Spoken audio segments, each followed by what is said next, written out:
Hello guys, ഈ model table മേടിച്ചപ്പോ തൊട്ട് ആലോചിക്കണം അതിന്റെ ഉള്ളിൽ മീനിട്ട എങ്ങനെ ഉണ്ടാവും. പിന്നെ ഒന്നും നോക്കിയില്ല, അതിനുള്ള പരിപാടി തുടങ്ങി. ഗ്ലാസ് എടുത്ത് പൊക്കിയപ്പോഴാട്ട് അറിഞ്ഞേ ഒടുക്കത്തെ വെയിറ്റ് ആയിരുന്നു ഗ്ലാസ്സിൽ നിന്ന്. ഈ വീഡിയോ കാണുന്ന ആരെങ്കിലും എന്നെ പോലെ ചിന്തിച്ചിട്ടുണ്ടെങ്കിൽ ഈ വീഡിയോക്ക് കമന്റ് ചെയ്തോളൂട്ടാ.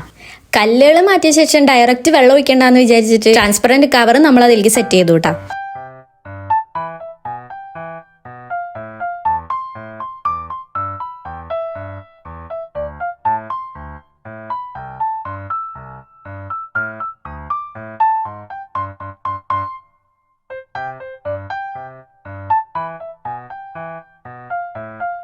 കല്ല് സെറ്റ് ചെയ്ത് വെള്ളം ഒഴിച്ച് കഴിഞ്ഞപ്പോ റെഡിയിൽ നമ്മുടെ കയ്യിലുണ്ടായിരുന്നത് ടൈഗർ ഫിഷ് ആണ് കേട്ടോ. ടൈഗർ ഫിഷിനെക്കാളും ഇതിൽ സൂട്ട് ആവുന്നത് ഫൈറ്റർ ഫിഷ് ആണ്. ഫൈറ്റർ ഫിഷ് ആകുമ്പോ കുറച്ചും കൂടെ അട്രാക്റ്റീവ് ആയിട്ടുണ്ടാവും. കുട്ടികളൊക്കെ നീന്തി കളിക്കുന്നുണ്ട്. അപ്പൊ ഗ്ലാസ് വെക്കാട്ടാ.